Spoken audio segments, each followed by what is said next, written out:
everyone, this is Tatyana and welcome to my channel. If you haven't already, make sure to subscribe and ring the bell in order not to miss out on any of these videos. Seeing these cracks, I also was frightened. Those cracks in the middle were really deep, but surprisingly, they didn't go all the way through, and when we got to the base, those creases weren't visible at all, which was really good.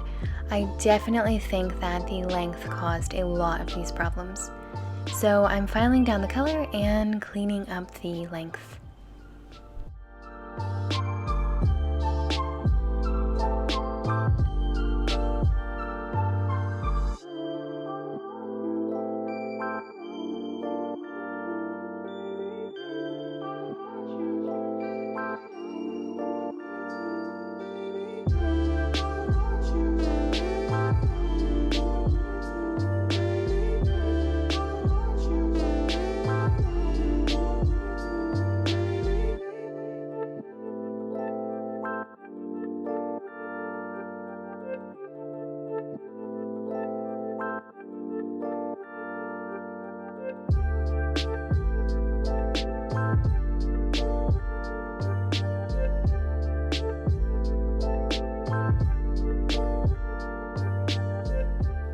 I think that these nails look best in a soft, square shape, and of course for a beautiful oval look, you need length.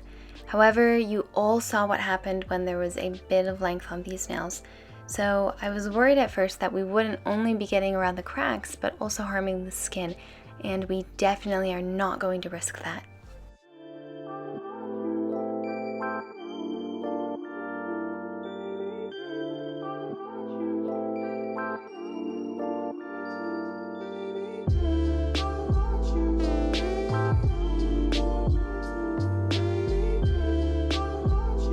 With our cuticle pusher, I'm just pushing back the cuticle a bit. It wasn't super sticky to the nail, but there was quite a bit of it there. So before I bring up my nail drill, I'm cleaning it out with the cuticle pusher and then working with the nail drill at 20,000 RPMs. In order to open this cuticle area and the side walls, of course, you need to clean them from any dry skin, and this works really good when you turn it on to reverse. In order not to get confused when to turn reverse on, simply remember this. The nail drill always needs to turn in the opposite direction of your movements. So, for example, my nail drill is turning to the right, and I'm always moving from the right to the left. That resistance right there is what cleans everything up. Sometimes, but rarely, I turn the reverse to the left in order to clean the right side.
The first drill I used was with a dull tip for the cuticle area, but now I will be using this one right here that works great for polishing up the surrounding area of the nail.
Now everything is nice and clean, and if you notice here, we haven't even touched the cuticle, and the look of these nails has already drastically changed.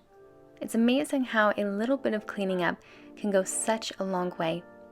I'm carefully finishing up by cutting the cuticle off with a small pair of scissors. Seeing as how the skin here is really flaky, I'm going over it again and simply polishing everything up.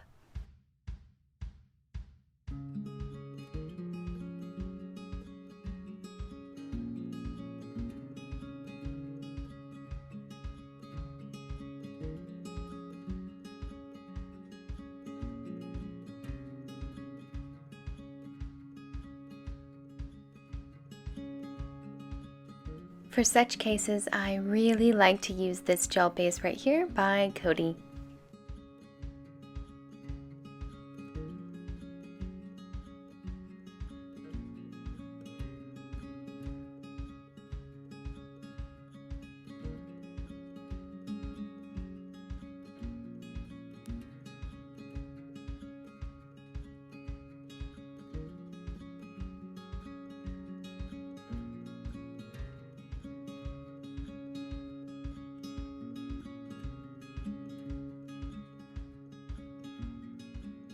Now, after having done our base layer, I'll be painting a thin coat over the nail, covering the coat of the base layer entirely. I'm painting over this once and doing all of this without any intermediate drying. Then, with a very thin brush, am I making sure the color is evenly distributed.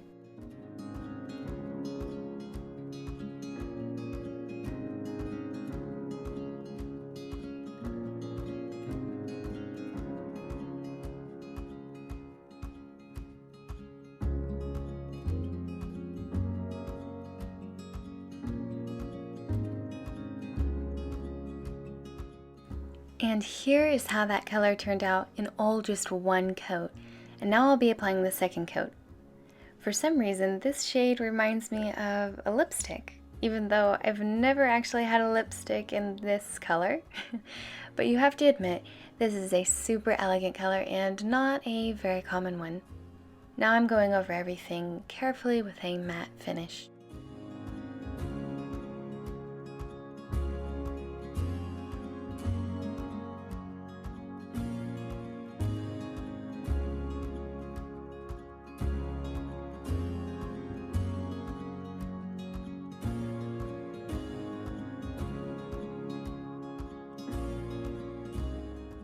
The design today will be doing a black finish with a gel paste, and we'll be drawing our little branches with this brush right here. It has a very thin tip at the end, but the rest is pretty thick. This allows us to draw our design very detailed.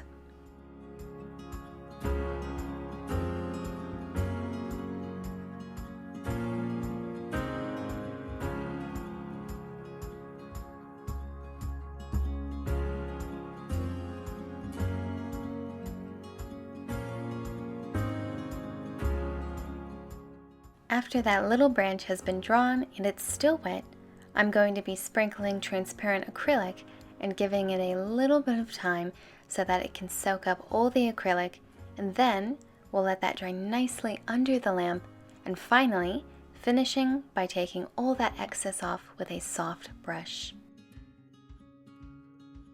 And here we are. I was so happy with the result. They turned out beautiful, fresh, and very elegant. If this video helped you out and you liked this look as much as me, then please give it a big thumbs up, and I'll see you in my next video.